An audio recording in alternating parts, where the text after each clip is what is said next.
Don't come for me. It's Sunday and the Vikings haven't played yet, so. We're just going to say this episode is dedicated to RJ. And it actually fits because of one major complaint I have overall about Beast Morphers. So let's just get started.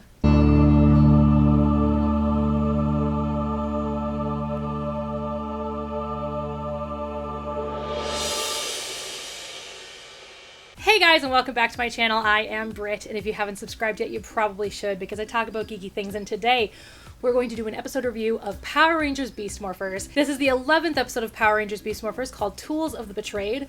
Yes, I actually wrote down the name of the episode this time.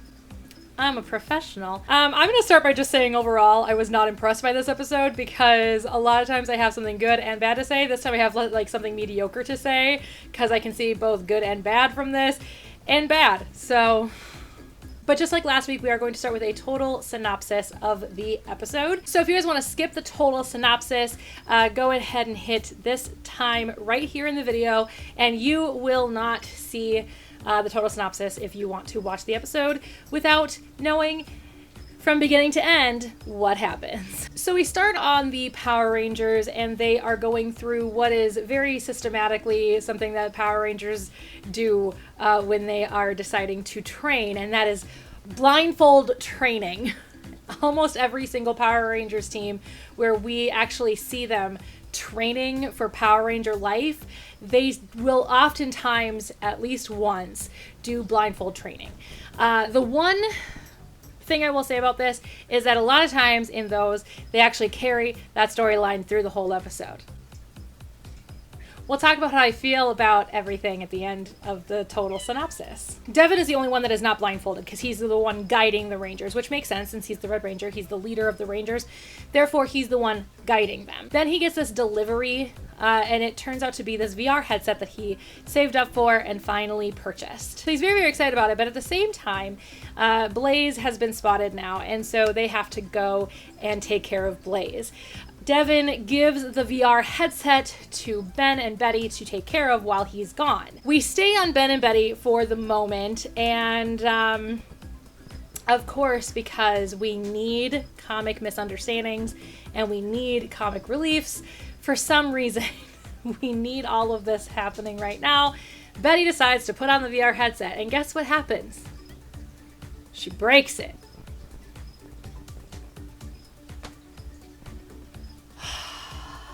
Sorry, turned out to be a very special episode. When we get to the fight, it looks like Nate and Steel are already fighting. Blaze and their drones. I can never remember the name of their drones. At least I remember the name of the lackey this time. I'm still learning names, so it takes me a while sometimes because I just refer to them as putties, okay? I'm an OG Power Ranger fan. I will always call them putties. I don't care. So then Blaze is stopped. But Nate has been working on this new idea. So he takes them back to the lab and teaches them how to assemble this new monster identifier, this detector to identify the Gigadrones. And so they're going to go and install them throughout. Also at this same time, Zoe finds out that Ben and Betty have broken the VR headset, and this becomes a very important piece of the story because this is actually what the story is about, kind of. So Zoe decides to take the rap for Ben and Betty to Devin to let him know that his new VR headset was actually destroyed before he even had a chance to play with it. Under the guise that he would be less angry with Zoe than he would be with Ben and Betty, which is weird to me because we've never established why that would be the case. Is it because she's a Power Ranger? Is it because he has feelings for her? I don't know. We haven't established anything. He's more concerned about her being hurt than his headset. And then he notices that Ben and Betty are a little beat up. And he asks them what happened. They said they simply just have pimples. And by a little beat up, I mean they both have a couple of band-aids on their heads. So juvenile, it hurts, you guys. So they decide to go out and put up these detectors. And Ben and Betty are put in charge of one of them. Now, here's the thing. Oh, no, you know what? We're going to talk about that in a little bit. Let's just get through the whole total thing before I put in my opinion anywhere. I mean, I'm already kind of doing that. I didn't like this episode, you guys. But we're going to talk more in detail about why after the total synopsis. So let's jump to Evox and the bad guys. So Evox is yelling at Blaze for messing up because Blaze messed up again. And Roxy's listening kind of in the background, though with her peering across the corner. Evox should have seen it, but it's fine. It's fine. You know, just execution doesn't really matter, right? So we have Roxy listening in. She then goes to Scrozzle and comes up with this plan because Devin was able in the last fight to destroy the computer that creates the Gigadrones, and now Scrozzle is using his machine to put it back together, and he can put it back together in a matter of seconds. So Roxy decides, hey, if it can put things together, can it also take things apart? And Scrozzle says, sure. So she takes it and decides to try and do that. So she's going to aim at well, not her, but they're going to try and do it to the Yellow Ranger's Morpher, to Zoe's Morpher. So they aim, she moves, and it hits the detector that Ben and Betty built, and the thing falls apart. Nobody notices that it falls apart right at their feet, and they just drive off back to meet with the others. When Nate goes ahead and initiates turning on all the different detectors, it's turned out that one of them is not in fact working. And Nate says that that's Ben and Betty's. They are able to see surveillance of where that one is, and they see that it's totally taken apart on the ground. It becomes clear to the others, other than Zoe, who knew that it was put together at one point, that Ben and Betty didn't even put it together at all. So when they get back, Ben and Betty are kind of in trouble, and Zoe kind of stands up for them saying, no, they put it together. I don't know what happened, but it was definitely together. It was then that Devin kind of put two and two together and says, you were fine when my headset got broken, but it was like in pieces. But Ben and Betty were both hurt. So what really happened? And that's when Zoe comes clean about lying and saying that Ben and Betty did break it, that she just decided to take on the responsibility for it because he would be less angry. And then Devin gets even angrier because his friend lied to him. Now he doesn't know if he can even believe her that Ben and Betty put together their detector. So they go and put it together themselves. Zoe kind of stays behind. So Roxy uses the machinery to be able to take it apart once again. And that is when Devin realizes what actually happened with the one originally. And so now he feels bad because obviously it's his fault that everybody's all upset. Anyway, they destroy the monster that Roxy decides to put together before even getting into the Megazord. So I was thinking, how are we going to do an episode of Power Rangers with the Megazord? But then Scrozzle goes ahead and puts together a new monster, and that one just starts out as big. So they just get into the Megazords, or into the Zords, create the Megazord, and destroy that monster.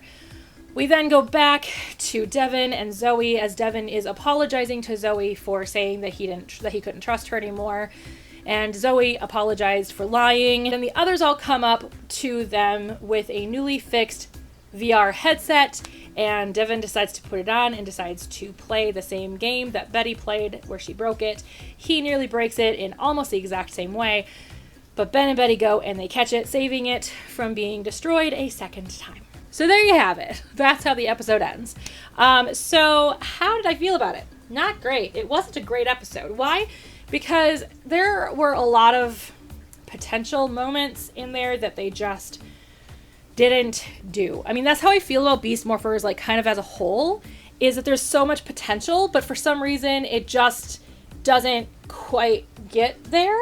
It stays at this weird level below it. Even as a kid's television show, it doesn't match potential.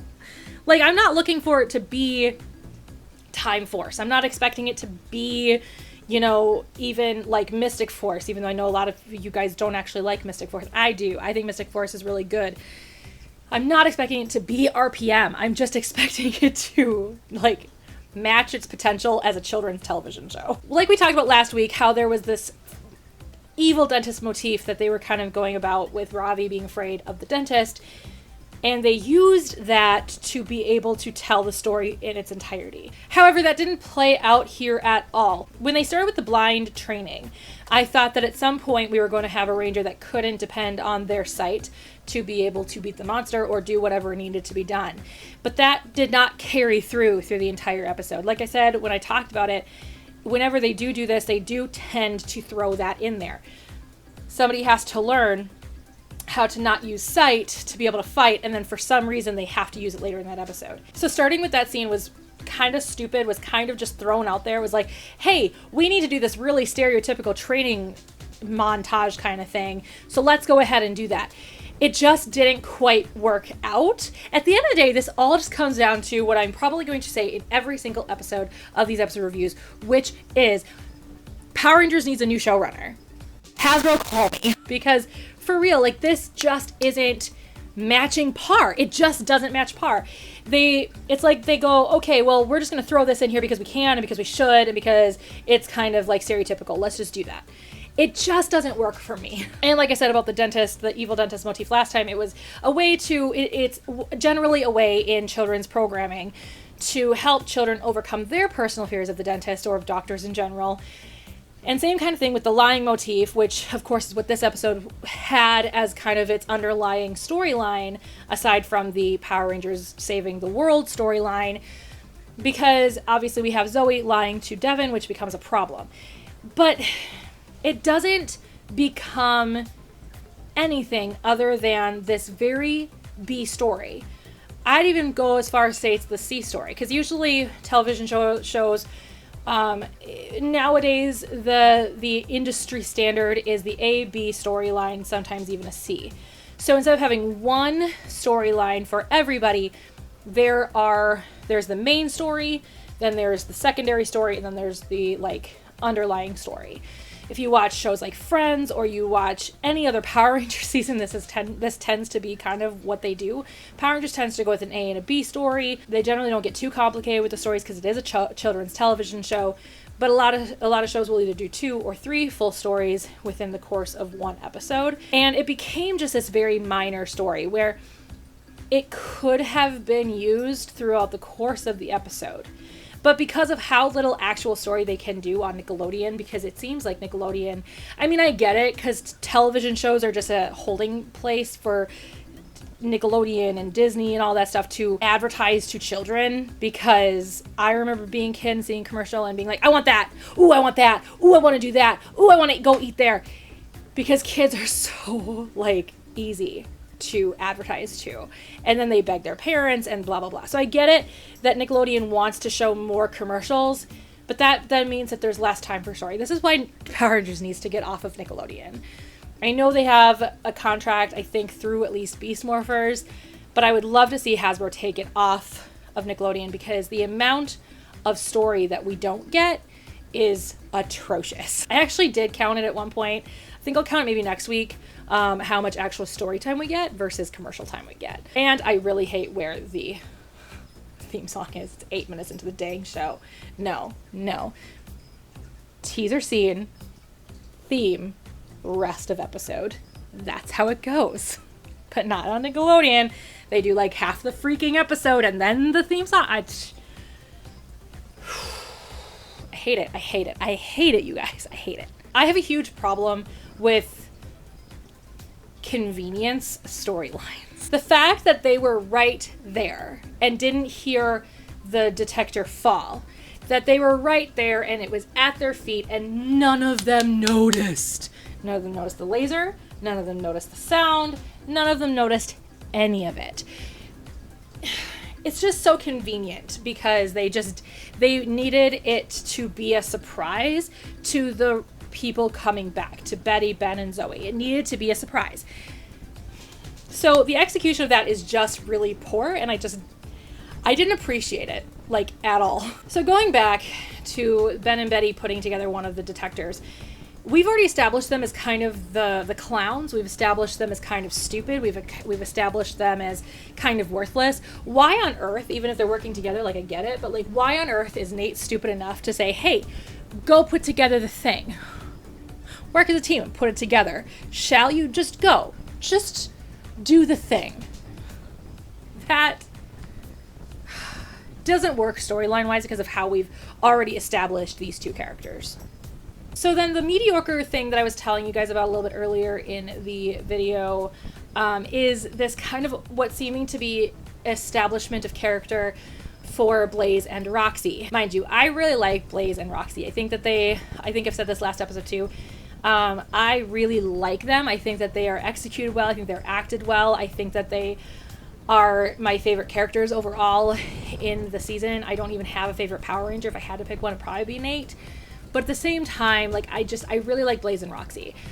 Which is funny because I really hated Blaze in the first episode because he was a real jerk, but it makes sense now that he's the villain or one of the villains. But yeah, so I really like Blaze and Roxy, but the thing that I see good in this kind of thing and I see bad, I don't know how I feel about it. So that's why I'm kind of putting it in this like mediocre spot, because I can see the good and I can see the bad, and it just kind of depends on how they decide to go about it.